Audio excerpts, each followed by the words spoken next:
ಒಂದು ನಿಮಿಷ ಇದೆ. ಜವಾಬ್ದಾರಿ ಗೊತ್ತಿಲ್ಲ, ನಾವು ಅದನ್ನೇನು ವಿಚಾರ ಮಾಡಿಲ್ಲ ಅಂದ್ರೆ ವಿಚಾರ ಗೊತ್ತಿರೋನು ಮಾಡಿರೋನು ಔಟ್ ಸೈಡ್ ನಲ್ಲಿ ಇದ್ದಾನೆ. ನೀವು ಖಾಲಿ ಉತ್ತರ ಕೊಡೋರು ಇಲ್ಲಿ ಒಳಗಡೆ ಇದ್ದೀರಾ. ದೇಶದ ಬೆನ್ನೆಲುಬು ರೈತ ಈಗಾಗಲೇ ಸರ್ಕಾರದಿಂದ ಸಿಗಬೇಕಾದ ಸಾಕಷ್ಟು ಸವಲತ್ತುಗಳನ್ನ ಪಡ್ಕೊಳ್ಳಕ್ಕಾಗದೆ ಒದ್ದಾಡ್ತಿರ್ತಕ್ಕಂಥ ಈ ಸಂದರ್ಭದಲ್ಲಿ ರೈತ ಸೇವಾ ಸಹಕಾರ ಬ್ಯಾಂಕ್ಗಳು ಕೂಡ ರೈತರು ಇಟ್ಟಂತ ಹಣ ಮತ್ತು ಚಿನ್ನಕ್ಕೆ ಸರಿಯಾದ ರೀತಿಯಲ್ಲಿ ಸೇವೆಗಳನ್ನ ಕೊಡದೆ ಸತಾಯಿಸ್ತಿರೋದು ಕೂಡ ಕಂಡು ಬಂದಿದೆ.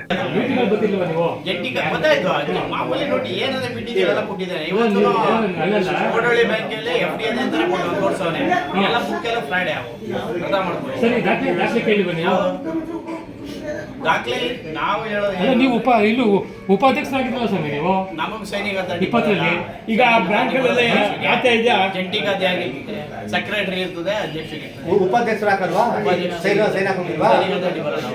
ಸರಿ, ಪ್ರಾಬ್ಲಮ್ ನಿಮ್ಗೆ ಗೊತ್ತಾಗಲಿಲ್ಲ, ನಿಮ್ಗೆ ಗಮನಕ್ಕೆ ಬರಲಿಲ್ಲ. 2020ರಲ್ಲಿ ಆಗಿರೋದು 2020 ಮೇಲೆ ಆಗಿರೋದು 2020ರಲ್ಲಿ ಆಗಿದೆಯಲ್ಲ ಸ್ವಾಮಿ? ಹೌದು ಆಗಿದೆ, ಜಾಸ್ತಿ ಆಗಿದೆ. ಸೈನಿಂಗ್ ಅಥಾರಿಟಿ ನಮಗೆ ಬರಲ್ಲ. ಪ್ರಾಬ್ಲಮ್ ಗೊತ್ತಾಗಲಿಲ್ಲ. ಪ್ರಾಬ್ಲಮ್ ಗೊತ್ತಾಗಿದ್ದು ಲಾಸ್ಟ್ ಗೊತ್ತಾಗಿ ಇದಾಗಿರೋದು ಗೊತ್ತಾಗಿದ್ದು 23ರಲ್ಲಿ. ಹೌದು 2022 ಮತ್ತು 23ನೇ ಸಾಲಿನಲ್ಲಿ ಸುಮಾರು 1,000ಕ್ಕೂ ಹೆಚ್ಚು ಠೇವಣಿದಾರರು ಹಣ ಮತ್ತು ಚಿನ್ನವನ್ನ ರೈತ ಸೇವಾ ಸಹಕಾರ ಬ್ಯಾಂಕ್ಗಳಲ್ಲಿ ಇಟ್ಕೊಂಡಿದ್ರು. ತಾವು ಇಟ್ಟಂತ ಚಿನ್ನ ಮತ್ತು ಹಣವನ್ನ ಪಡೆಯಲು ಹೋದಾಗ ಬ್ಯಾಂಕ್ನಲ್ಲಿ ಸುಮಾರು 19 ಕೋಟಿಗೂ ಹೆಚ್ಚು ಅವ್ಯವಹಾರ ನಡೆದಿರುವಂತದ್ದು ಕಂಡು ಬಂದಿದೆ. 2018ರಿಂದ 2023ರವರೆಗೂ ಕೂಡ ಗ್ರಾಹಕರಿಗೆ ಯಾವುದೇ ರೀತಿಯಾದಂತಹ ಮಾಹಿತಿ ನೀಡದೆ ಆಡಿಟ್ ಕೂಡ ಮಾಡಿಸದೆ ಗ್ರಾಹಕರಿಗೆ ವಂಚಿಸ್ತಾ ಇದ್ದಾರೆ ಅನ್ನುವಂಥದ್ದು ಕೂಡ ಬೆಳಕಿಗೆ ಬಂದಿದೆ. ಈ ಹಗರಣ ಬೆಳಕಿಗೆ ಬಂದ ಮೇಲೆ ಠೇವಣಿ ಇಟ್ಟಿದ್ದ ಹಲವಾರು ಜನರ ಆರೋಗ್ಯ ಸಮಸ್ಯೆ ಅನುಭವಿಸ್ತಾ ಇದ್ದಾರೆ. ಸಾಕಷ್ಟು ಜನ ಮಕ್ಕಳನ್ನ ಓದ್ಸಕ್ಕಾಗದೆ ತೊಂದರೆ ಅನುಭವಿಸ್ತಾ ಇದ್ದಾರೆ. ಎಷ್ಟೋ ಮದುವೆಗಳಿಗೆ ಹಣ ಬೇಕಾಗಿರುತ್ತೆ. ಈಗ ಇವತ್ತು ಆ ಹಣ ಸಿಗದೆ ಇರುವಂತಹ ಒಂದು ಪರಿಸ್ಥಿತಿ ನಿರ್ಮಾಣ ಆಗಿದೆ. ವ್ಯವಸಾಯ ಮತ್ತು ದೈನಂದಿನ ಜೀವನದ ನಿರ್ವಹಣೆ ಕೂಡ ಖರ್ಚಿಗೆ ಕಾಸಿಲ್ಲದ ರೀತಿಯಲ್ಲಿ ಇವತ್ತು ರೈತ ಮತ್ತು ಆ ಠೇವಣಿದಾರರು ಒದ್ದಾಡ್ತಾ ಇದ್ದಾರೆ. ಈ ಹಗರಣ ನಡೆದು 1 ವರ್ಷ ಆದ್ರೂ ಕೂಡ ಸರ್ಕಾರ ಯಾವುದೇ ರೀತಿಯಾದ ಕ್ರಮವನ್ನು ಕೈಗೊಂಡಿಲ್ಲ. ಇದರಿಂದ ಸಮಸ್ಯೆ ಇನ್ನೂ ಉಲ್ಬಣ ಆಗ್ತಾನೆ ಬಂದಿದೆ. ಈಗೇನು ಮಾಡಕ್ ಬರೋದಿಲ್ಲ ಅಂದ್ರೆ ಅಲ್ಲಿಗೆ ನಾವು ಪಾರ್ಟಿಗಳು ಹೋಗ್ಬಿಡೋದಾ? ಈಗ ನಾವೇನು ಮಾಡಕ್ಕಾಗುದಿಲ್ಲ ಅಂದ್ರೆ 10 ಜನಕ್ಕೆ ಒಬ್ಬರೇ ಉತ್ತರ ಕೊಟ್ಬಿಟ್ರೆ ಅದ್ರ ಪರಿಣಾಮ ಇವಾಗ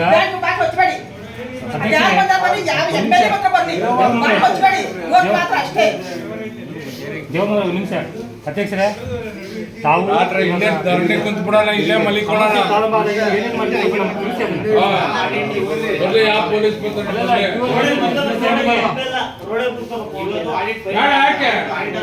ರೋಡಲ್ಲಿ ಹಾಕೋಣ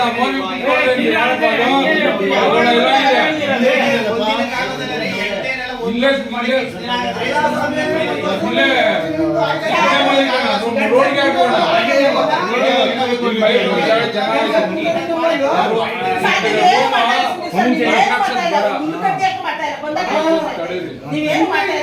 ಬರೀ ಆಡಿಟ್ ನೆಪನ ಹೇಳ್ತಾ ಇದ್ದೀರಾ ಹೊರತು ಅದನ್ನೇನ್ ಮಾಡ್ತಾ ಇದ್ದೀರಾ ಇಲ್ಲ ಬರ್ದಿದ್ದೀವಿ. ಸರ್ಕಾರ ಪರ್ಮಿಷನ್ ಕೊಡ್ಬೇಕು, ಅದು ಕೊಟ್ಟಿಲ್ಲ, ಅವ್ರು ಕೊಡ್ಬೇಕಲ್ಲ, ಕೊಟ್ಟಿಲ್ಲ. ಇನ್ನು ಅವ್ರು ಏನ್ ಮಾಡ್ಬೇಕು? ಆಡಿಟ್ ರಿಪೋರ್ಟ್ ಕೊಡ್ಬೇಕು.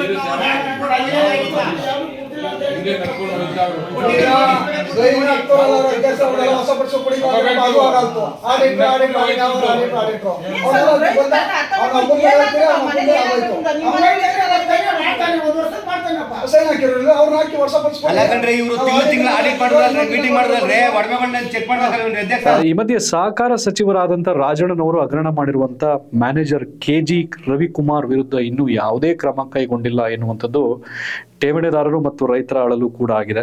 ವಿಚಾರಿಸೋದಕ್ಕೆ ಹೋದ್ರೆ ಆಡಿಟ್ ನಡೀತಾ ಇದೆ ಅನ್ನುವಂತ ಒಂದು ಹಾರಿಕೆ ಉತ್ತರವನ್ನ ಕೊಡ್ತಾ ಇರುವಂತದ್ದು ನಮ್ಮ ತಾಲೂಕಿನವರೇ ಆದಂತ ಮಾನ್ಯ ಉಪಮುಖ್ಯಮಂತ್ರಿ DK ಶಿವಕುಮಾರ್ ರವರು ಈ ಮಧ್ಯ ಪ್ರವೇಶಿಸಿ ನೊಂದಂತ ಈ ಠೇವಣಿದಾರರು ಮತ್ತು ರೈತರಿಗೆ ಪರಿಹಾರ ಸೂಚಿಸಬೇಕು. ರೈತ ಸೇವಾ ಸಹಕಾರ ಬ್ಯಾಂಕ್ ಆದ ಕಾರಣ ರೈತ ಗ್ರಾಹಕರೇ ಹೆಚ್ಚಾಗಿದ್ದು ಈ ಸಂಬಂಧ ರೈತರ ಮನೆಗಳಲ್ಲಿ ಮತ್ತು ಕುಟುಂಬಗಳಲ್ಲಿ ಸಾಕಷ್ಟು ಕಲಹಗಳು ಉಂಟಾಗ್ತಾ ಇದೆ ಈ ಹಣದ ಸಮಸ್ಯೆಯಿಂದಾಗಿ. ಕೂಡಲೇ ಸಂಬಂಧಪಟ್ಟಂತ ಅಧಿಕಾರಿಗಳು ಕ್ರಮ ಕೈಗೊಳ್ಳಬೇಕು. ಇಲ್ಲಿದ್ರೆ ಠೇವಣಿದಾರರು ಮತ್ತು ರೈತರು ಸಹಕಾರ ಸೇವಾ ಬ್ಯಾಂಕ್ ನ ಮುಂದೆ ವಿಷ ಕುಡಿದು ಸಾಮೂಹಿಕವಾಗಿ ಆತ್ಮಹತ್ಯೆ ಮಾಡ್ಕೊಳ್ತೀವಿ ಅನ್ನುವಂತ ಮಾತುಗಳನ್ನು ಕೂಡ ಈ ಸಹಕಾರ ಸೇವಾ ಬ್ಯಾಂಕ್ ನಲ್ಲಿ ಚಿನ್ನ ಮತ್ತು ಹಣ ಇಟ್ಟಂತ ಠೇವಣಿದಾರರು ಮತ್ತು ರೈತರ ಅಳಲು. ತಿಂಗಳ ಆಡಿಟ್ ಮಾಡಿದಾಗ ಎಷ್ಟು ಒಡವೆ ಹೋಗಿದ್ದವು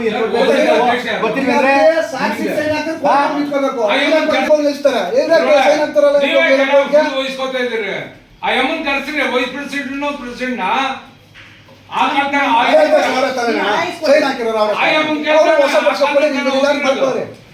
ನಾನೇನ್ ಹೇಳ್ದಷ್ಟಲ್ಲ ಕಾನೂನು ಏನಿದೆ ಕಾನೂನು ಕಾನೂನು ಕೋವಿಡ್ ಕಾನೂನು ನನಗೆ ಗೊತ್ತು ಬೈಲೇ ತಂದು ಮಾಡುತ್ತೆ DAPCM ದಾಗಿ 3 ವರ್ಷ ಆಯ್ತು ಇನ್ನ ಅವ್ರು ಹೊರಟ ಕೊಡ್ತಾರೆ ತಗೋಬೇಕ್ರಿ ಈಗ ಆರ್ಡರ್ ಕೊಟ್ಟಿದ್ದಾರೆ ಅವರು ನಾವು ಹಾಕಿದೀವಿ ನಾವು ಇನ್ನ FD ದುಡ್ಡು ಕೊಡ್ತಾವ್ರು ಸರ್ ಇವರು ಇದಾಗಿರೋ ಕೆಲಸನ ಹೆಡ್ ಆಫೀಸ್ಗೆ ಗೊತ್ತಿಲ್ವಂತೆ, ಹೆಡ್ ಆಫೀಸ್ಗೆ ಮಾಹಿತಿ ಕೊಡ್ಲಿವಂತೆ ಇವರು. ಹಾ ಸರ್ ಇದು ಹೆಡ್ ಆಫೀಸ್ಗೆ ಮಾಹಿತಿ ಕೊಡ್ತೀರಾ ಸರ್ ನೀವು? ಇರೋಗೆ ಪರ್ಮಿಷನ್ ಹಾಕಿದ್ರೆ ಹಂಗೆ ಕೊಡಕ್ಕೆ ಬರಲ್ಲ ಸರ್. ಅಧ್ಯಕ್ಷರೇ ಮೀಟಿಂಗ್ ಮಾಡಿ ಹೋಗೋಣ ಹಿಂಗಾಗದೆ ಅಂದ್ಬಿಟ್ಟು ಹೆಡ್ ಆಫೀಸ್ಗೆ ಏನು ಮಾಹಿತಿಯನ್ನು ಕೊಡ್ಲಿವಂತೆ ಇವರು. ಹೆಡ್ ಆಫೀಸ್ ಗೊತ್ತಾಯ್ತಲ್ವೇನ್ರಿ ಈಗ ಹೋಗಿದ್ದೀವಿ ಇವ್ರಿಗೆ. ಅವ್ರು ಪ್ರಾಣ ತಗೊಂಡ್ರೆ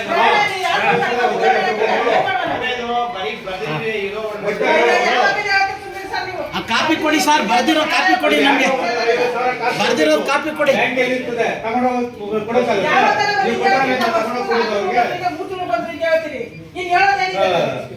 ನಮ್ ದುಡ್ಡು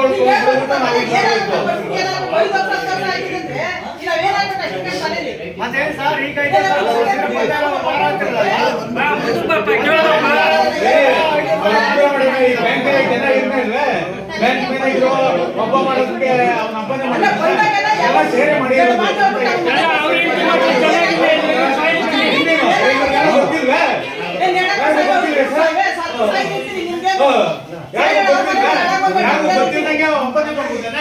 ಬ್ಯಾಂಕಲ್ಲಿ ನಾವು ಮಾಡ್ದ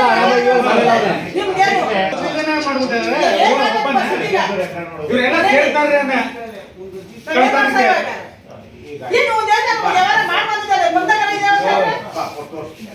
ನಿಮ್ಮ ಮನೆ ಆಳೋ ಮಾಡ್ಕೊಳ್ಳಿ ಅಂತ ಇವರು.